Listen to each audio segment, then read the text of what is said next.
Hey, thanks for coming back to the channel. I'm here in my urban assault vehicle this morning. It's Friday, December 29th. And uh, I had this thought the other day. You know, we keep hearing you're your own first responder. You're your own first responder. And in a lot of cases, that's true. But when you look at the three types, and I call them the three types of things where a quote first responder might be called. One is there's a crime being committed, so you're under some kind of threat. You're your own first responder. Then a fire, and if you're not present, then you don't care because there's no threat to you. It might be to your property. Then the firefighters are the first responders, or a medical emergency. Now there's the medical emergency where you are conscious. Conscious means you can probably deal with whatever's going on. You've been shot, stabbed, fell down, go boom, whatever. In that case, you are your own first responder, even to the degree where you decide you can no longer handle the situation, and then you call 911. Then they're the the EMTs and so forth, are the second responders. But what if you're unconscious? What if you can't do anything? Well, in the military, we had things called dog tags, and they were for a couple of reasons. One, to identify the body, of course, if you're dead. And the other is you can't speak or whatever, and they have certain information on the dog tag that people can look at. And there's, when you get older, there's things that if you're not conscious, you would like people to know, especially medical people, or if you're transported to an ER, you would like them to know. And I go back to the dog tag, and I go, what's important? Well, the question they always ask, are you allergic to anything? And in my case, the answer is no. But I want them to know that if I can't answer. So the letters N as in November, K as in kilo, D as in delta, A as in alpha means no known drug allergies. And that's pretty universal in America anyway. And EMTs will see that and go, okay, we don't have to worry about penicillin. We don't have to put that stuff. The other is blood type. Blood type. And I said, well, I want to put blood type and NDKA in KDA. And I was going to have it tattooed on one of my arms. But I didn't do that. Just because I just didn't do it. But the idea is still there. What kind of dog tag type information? What if I don't have any ID on me?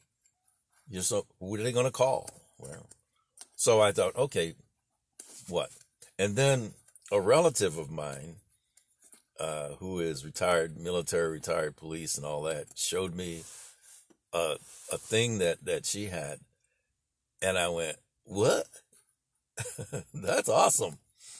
And it's a little plate that fits on your watch strap. You can also get them as bands, the rubber band, and it has all of you can put, because it's custom, you can put all the information that you want somebody to know in 6 lines. You have 6 lines to use. And I went, man, finally, So I went and did that. And here's what it looks like. And this is real information, so this is going to be intentionally blurred because I don't want you calling somebody. But what's on here?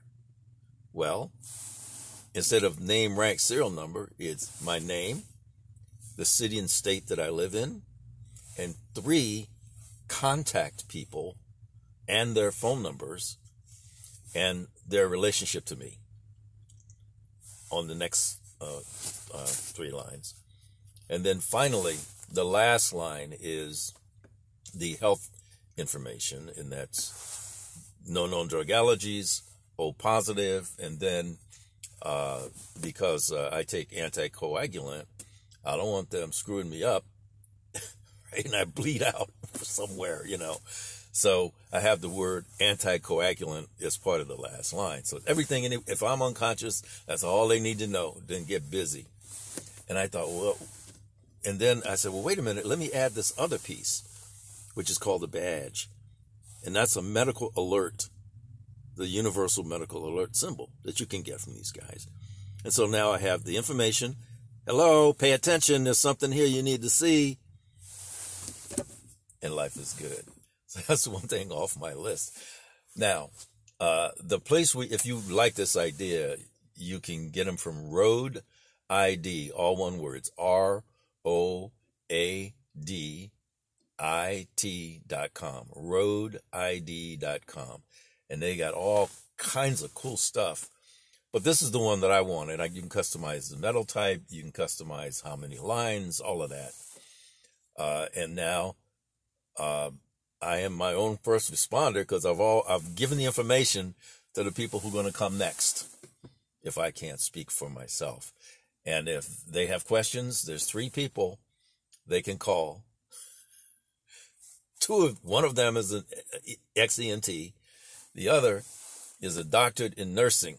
Trust me, she will tighten them up if there's tightening needs to be done. So I'm very happy with the result. If you want to get one of these, and again, they have bracelets and so forth. Now, they do have these things called Medic Alert, the little red thing you wear on the necklace and you can put it on your wrist. But that's only for one thing. And the person now has to go to a website or make a phone call to get additional information. And I don't want somebody to have to do a second thing, another step, right? I need them to get busy working on me, right? So that's why I don't have a medic alert thing. Now, they have other badges. They're called badges. See this red thing, right? They have others that have specific words on them. Diabetes type 1, diabetes type 2, nonverbal. I mean, there's all kinds of things. So if there's something special, they probably have a badge for it that can go next to the ID tag. So I thought you all might find this interesting, especially since this channel is about practical preparedness, and that there's sometimes we're not our first responder for real, but we need to help the first responders get their job done. So that's why I posted this morning. As always, if you have any comments, please put them down below. And second, if you like the content, don't forget to subscribe, hit the bell icon so you get reminders. And as always, wherever you can, whenever you can, however you can, carry on.